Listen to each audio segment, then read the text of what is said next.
BJP ರಾಜ್ಯಾಧ್ಯಕ್ಷರ ಹುದ್ದೆ ಆಕಾಂಕ್ಷಿ ನಾನಲ್ಲ ಅಂತ ಬಳ್ಳಾರಿಯಲ್ಲಿ ಕೇಂದ್ರ ಸಚಿವ ಸೋಮಣ್ಣ ಹೇಳಿಕೆಯನ್ನ ನೀಡಿದ್ದಾರೆ. ಬಿಜೆಪಿ ರಾಜ್ಯಾಧ್ಯಕ್ಷರ ಹುದ್ದೆ ಆಕಾಂಕ್ಷಿ ನಾನಲ್ಲ, ನನಗೆ ಹುದ್ದೆ ಕೊಟ್ಟಿದ್ದಾರೆ, ನಾನು ಖಾಲಿ ಕೂತಿಲ್ಲ ಅಂತ ಬಳ್ಳಾರಿಯಲ್ಲಿ ಕೇಂದ್ರ ಸಚಿವ ಸೋಮಣ್ಣ ಹೇಳಿಕೆಯನ್ನ ನೀಡಿರುವಂಥದ್ದು. ಮೋದಿ ಅವರು ನನಗೊಂದು ಹುದ್ದೆ ಕೊಟ್ಟಿದ್ದಾರೆ, ನಾನು ದೇಶ ವಿದೇಶ ಸುತ್ತಾಡಿ ಕೆಲಸ ಮಾಡ್ತಿದ್ದೀನಿ, ಹೀಗಾಗಿ ನಾನು ಆಕಾಂಕ್ಷಿಯಲ್ಲ ಅಂತ ಸೋಮಣ್ಣ ಈ ವೇಳೆ ಪ್ರತಿಕ್ರಿಯಿಸಿರುವಂಥದ್ದು.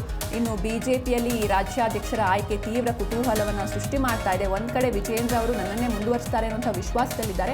ಆದ್ರೆ ವಿಜೇಂದ್ರ ಅವರನ್ನ ಕೆಳಗಿಳಿಸಬೇಕು ಅಂತ ಅವರ ವಿರೋಧಿ ಬಣ ಒತ್ತಡ ಹಾಕ್ತಾ ಇದೆ.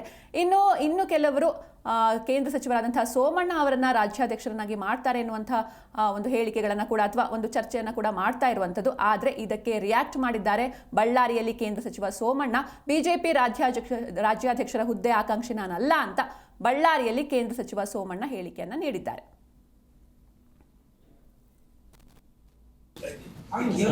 ಜಮ್ಮು ಕಾಶ್ಮೀರದಿಂದ ಹಿಡಿದು ಮಧ್ಯಪ್ರದೇಶ, ಉತ್ತರ ಪ್ರದೇಶ, ಈ ದೇಶ ರಾಷ್ಟ್ರದ 34 ರಾಷ್ಟ್ರಗಳಲ್ಲಿ 17-18 ರಾಷ್ಟ್ರಗಳನ್ನ ಒಂದು ವರ್ಷದಲ್ಲಿ ಸುತ್ತಾಡಿದ್ರು ಈ ಸೋಮಣ್ಣ ಒಬ್ಬನೇ. ಹಾಗಾಗಿ ನಾನು ಒಂದ್ ಹೇಳ್ತೀನಿ, ನನ್ನ ಆಸೆ ಈ ದೇಶಕ್ಕೆ ಒಳ್ಳೆಯದಾಗುತ್ತೆ. ವಿಶೇಷವಾಗಿ ರಾಜ್ಯದಲ್ಲಿ ಇರ್ತಕ್ಕಂಥ ಜ್ವಲಂತ ಸಮಸ್ಯೆಗಳಿಗೆ ಹೆಚ್ಚಾಗಿ ಮಾಡ್ತಾ ಇದ್ದಾರೆ ಡ್ರಾಮಾ. ಕಾಂಗ್ರೆಸ್ನವರು ಡ್ರಾಮಾ ಹೇಗಿದೆ ಅಂತ ತಾವೇ ನೋಡ್ತಾ ಇದ್ದೀರಿ. ಇದಕ್ಕೆ ಎಷ್ಟು ಮಟ್ಟಿಗೆ ಮುಕ್ತಿ ಕೊಡ್ಬೇಕು ಅಂತ ಹೈಕಮಾಂಡ್ ಯೋಚನೆ ಮಾಡ್ತಾರೆ. ನನಗೆ ಫಸ್ಟ್ ಕ್ಲಾಸ್ ಉದ್ಯೋಗ ಇದೆ, ಆ ಉದ್ಯೋಗದಲ್ಲಿ ನಾನು ತೊಡಗಿಸ್ಕೊಂಡು ದೇಶ ಪೂರ್ತಿ ಹೋಗ್ತಾ ಇದ್ದೀನಿ. ಜಮ್ಮು ಕಾಶ್ಮೀರ